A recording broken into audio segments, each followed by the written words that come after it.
Have you ever given so much of yourself to others only to feel emptier afterward?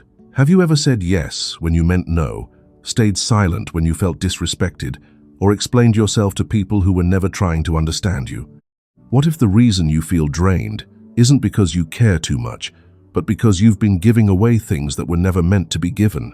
This is not kindness. This is self-betrayal disguised as virtue. This is not generosity.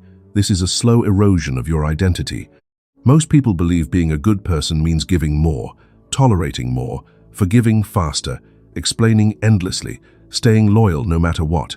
But the Stoics saw something deeper. They understood that some things once given away don't make you better, they make you weaker.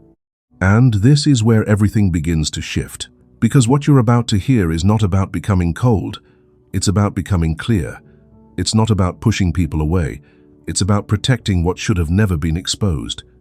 As Marcus Aurelius once wrote, you have power over your mind, not outside events, and yet most people hand that power away, piece by piece, without even realizing it.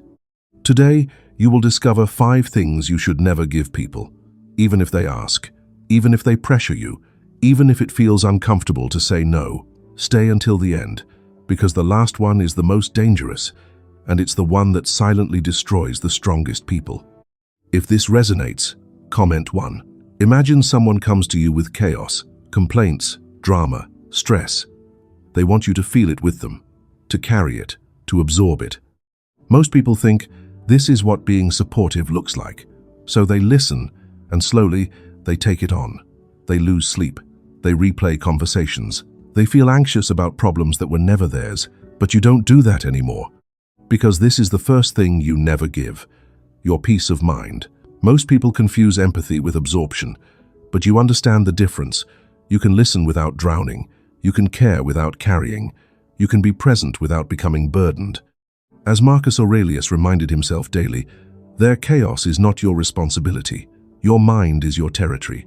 And once you allow others to occupy it freely, you lose control of your inner world. This is not selfish. This is strength.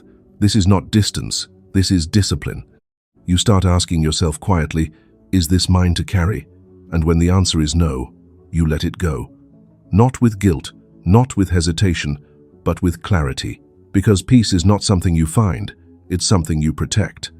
Now think about how often you feel the need to explain yourself. Someone questions your choices, your values, your personality, and suddenly you feel this urge to defend, to justify, to prove that you are worthy of being understood. Most people fall into this trap. They speak more, they try harder, they explain deeper, but you don't, because this is the second thing you never give, your time to prove yourself. As Epictetus said, if someone speaks badly of you, consider whether it is true. If it is, correct it. If it isn't, ignore it. Simple, clean, final. Most people think respect is earned through explanation, but you understand something deeper. The right people don't need convincing, and the wrong people would never believe you anyway. This is not arrogance, this is self-trust. You stop performing for acceptance, you stop arguing for validation, you stop trying to win over minds that have already closed themselves, and in that silence, something powerful happens. You become unshakable. If you feel this, comment 1. Now imagine standing in a room where everyone seems to belong, except you. So you adjust, you soften your opinions, you laugh at things you don't find funny, you agree when you don't believe. Slowly, you become someone else, and they accept you. But it's not really you, they're accepting. This is the third thing you never give, your self-respect for acceptance. Most people trade authenticity for approval, but you see the cost, you feel it, that quiet emptiness, that subtle disconnect from yourself. As Seneca said, the one who craves more is the one who is truly poor. Most people fear being alone, but you fear something deeper, becoming someone you don't recognize. So you choose differently. You would rather be alone and whole than accepted and hollow. This is not isolation, this is identity.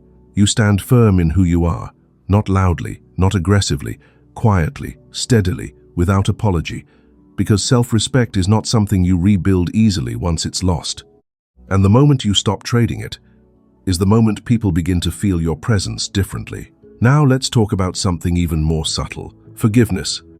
You've been told to forgive quickly, to let go, to move on. And yes, forgiveness is powerful, but most people misunderstand it. They forgive without reflection, without boundaries, without change, and then they get hurt again. This is the fourth thing you never give: your forgiveness too easily. Most people think forgiveness is about making peace with others, but you understand it's about making peace with yourself while still protecting your boundaries. As Marcus Aurelius practiced, you can release anger without removing awareness. You can let go of resentment without inviting repeated harm. Forgiveness without change is permission. This is not bitterness. This is wisdom. You begin to ask, has anything actually changed? Not just words, not just apologies, but actions, patterns, consistency. And if the answer is no, you forgive internally, but you adjust externally. That's power. That's self-respect in motion. Now here comes the hardest one: loyalty. It sounds noble. It feels right. You stay. You endure. You support. Even when they don't. Even when they betray you. Even when they only show up when they need something. Most people call this loyalty, but it's not. This is the fifth thing you never give: your loyalty to those who don't deserve it. Most people stay out of habit, out of history, out of fear of letting go. But you begin to see clearly, loyalty is not about time invested, it's about values aligned. The Stoics were not loyal to people blindly. They were loyal to virtue, and that changes everything. You stop asking, how long have they been in my life? And you start asking, how do they show up in my life? Do they respect you? Do they support you? Do they grow with you? Or do they drain you, use you, and disappear when you need them? This is not cruelty. This is clarity. You are not here to carry dead weight. You are not here to be used. You are not here to stay loyal to people who treat your loyalty like it's disposable. You protect it. You reserve it. You give it only where it's earned. Because loyalty is sacred. If this resonates, comment 1. Now step back for a moment. Look at what most people give away without thinking: their peace, their time, their identity, their boundaries, their loyalty.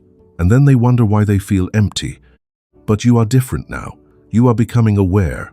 You are beginning to see that strength is not just about what you do, it's about what you refuse to give. You are not cold. You are controlled. You are not distant. You are disciplined. You are not selfish. You are self-aware. And that makes you rare, because in a world where most people give themselves away for approval, you are learning to stand still, to protect what is yours, to choose wisely, to say no without guilt, and yes, with intention. You are not alone. You are rare. If this changed how you see things, like the video, subscribe for more Stoic wisdom, and comment this one sentence: I protect what is mine.